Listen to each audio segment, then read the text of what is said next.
ટીકરનો પુલ બન્યો ભયજનક. તંત્ર ક્યારે જાગશે?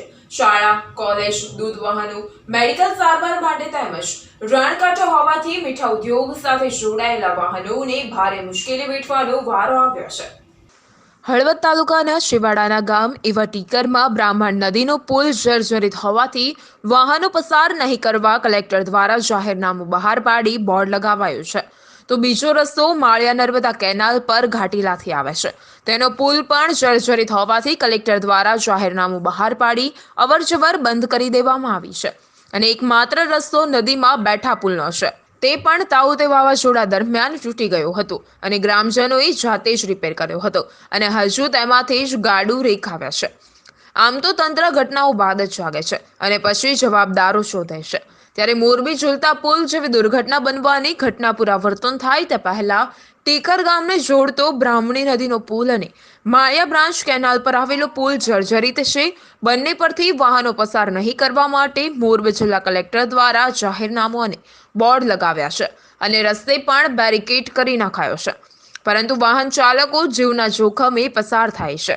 1 વર્ષ પહેલા જ્યારે તાઉતે વાવાઝોડું આવ્યું હતું ત્યારે ભારે વરસાદને પગલે બેઠા પુલમાં મોટા પ્રમાણમાં નુકસાન થયું હતું અને ત્યારબાદ વાહન ચાલકો પસાર થવા માટે જાતે જ સમારકામ કર્યું હતું. જોકે તે સમયે રાજ્ય સરકાર દ્વારા તાત્કાલિક નુકસાન થયેલ માર્ગોનું સમારકામ કરવા તંત્રને અલ્ટિમેટમ અપાયું હતું, પરંતુ છેવાડાના ગામ ટીકરમાં કોઈ ઢોકાયું નહોતું.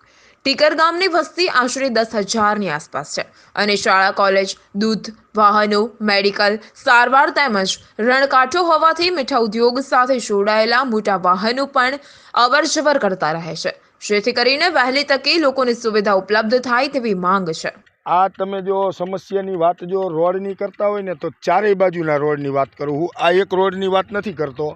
ચારેય બાજુના રોડ છેલ્લા 1.5 વર્ષથી આ બંધ છે મારા ગામમાં. આવી રીતે થાંભલાની આડેશું ક્યાંક મૂકેલી હોય, ક્યાંક પથ્થરો ગોઠવેલા હોય, ક્યાંક રોડ કાપી અને પ્રશાસનવાળાએ જે આ જિલ્લા પંચાયતની ટીમ હોય કે ભાઈ અહીંના કોઈ લોકલ હળવદથી મોકલા હોય આરએનબીવાળા, તો એવું ખોદકામ કરીને જતા રહે.